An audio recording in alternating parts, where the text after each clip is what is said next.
Negara kita, Indonesia, dikenal sebagai negara yang sangat kaya akan sumber daya alam. Kita memiliki hutan yang luas, tambang yang melimpah, laut yang indah, serta pariwisata yang menakjubkan. Namun, kekayaan ini bukan hanya untuk dinikmati, melainkan untuk dijaga bersama. Yang pertama, ada hutan. Hutan disebut sebagai paru-paru dunia karena menghasilkan oksigen yang dibutuhkan makhluk hidup untuk bernafas. Selain itu, hutan juga berperan penting dalam menyerap karbon dioksida, menjaga keseimbangan iklim, serta menjadi tempat tinggal jutaan spesies hewan dan tumbuhan. Hutan juga berfungsi menahan erosi, menjaga ketersediaan air, mencegah banjir, serta menjadi sumber bahan baku seperti kayu, obat-obatan, dan bahan pangan. Masalah utama yang dihadapi hutan adalah penebangan liar, kebakaran hutan, dan alih fungsi lahan untuk penebangan liar. Selain itu, pemburuan satwa liar serta pencemaran lingkungan juga mempercepat kerusakan ekosistem hutan. Akibatnya, banyak hewan yang kehilangan habitatnya, udara menjadi lebih kotor, dan bencana alam seperti banjir, longsor semakin sering terjadi. Solusinya adalah memperketat pengawasan terhadap penebangan liar, menerapkan reboisasi yaitu penanaman kembali hutan gundul, serta meningkatkan kesadaran masyarakat akan pentingnya hutan.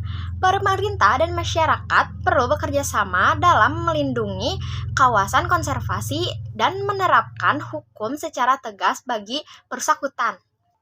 Nah, mari kita jaga hutan kita, mulai dari hal kecil seperti tidak membakar lahan, menanam pohon di lingkungan sekitar, dan mendukung produk yang ramah lingkungan.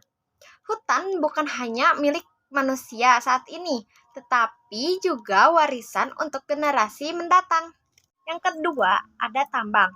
Pertambangan memiliki peran besar dalam mendukung pembangunan dan perekonomian negara.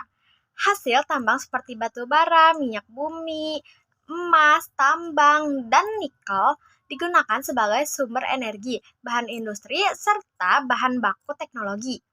Tambang juga menciptakan lapangan pekerjaan dan menjadi sumber devisa bagi negara.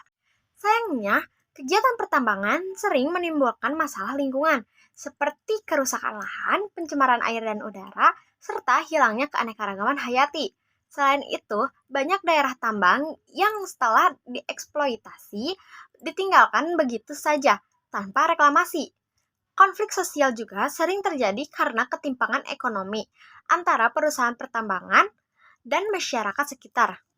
Untuk mengatasinya, perlu dilakukan pengelolaan tambang yang berkelanjutan. Setiap perusahaan harus memiliki rencana reklamasi pasca tambang, menggunakan teknologi ramah lingkungan, serta memastikan bahwa hasil tambang dimanfaatkan sebaik mungkin untuk kepentingan masyarakat luas. Pemerintah juga perlu melakukan pengawasan dan penegakan hukum yang ketat terhadap pelanggaran lingkungan.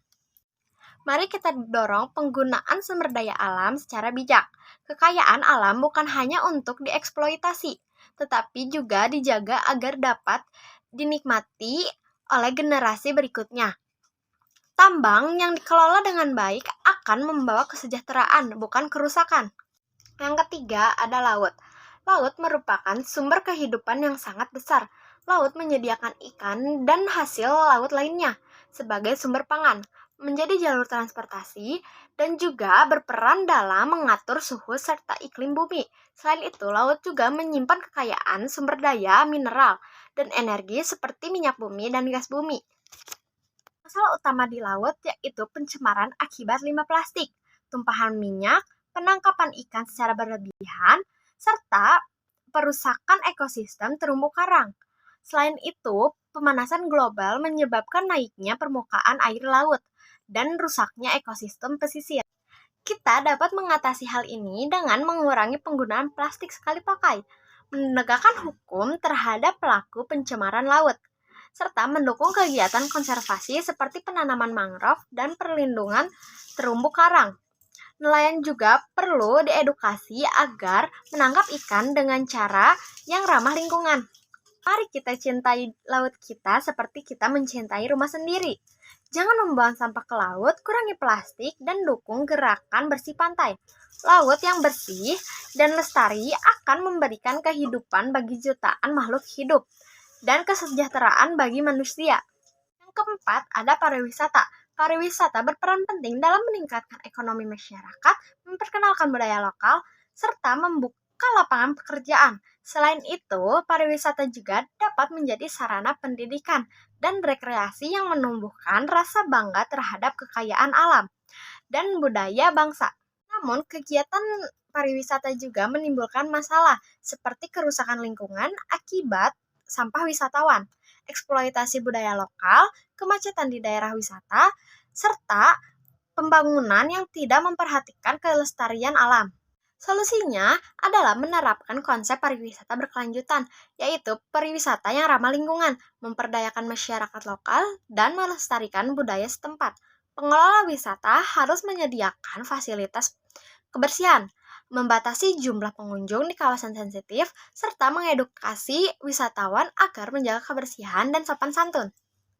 Mari kita menjadi wisatawan yang bertanggung jawab, nikmati keindahan alam dan budaya Indonesia tanpa merusaknya, dengan menjaga kebersihan dan menghormati budaya setempat.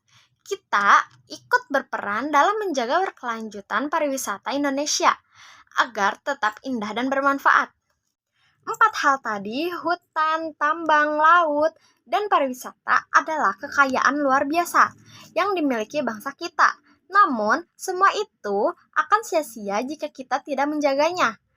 Mulailah dari hal kecil seperti buang sampah pada tempatnya, hemat energi, tanam pohon, dan jadilah generasi yang peduli terhadap lingkungan. Karena menjaga alam berarti menjaga kehidupan kita sendiri.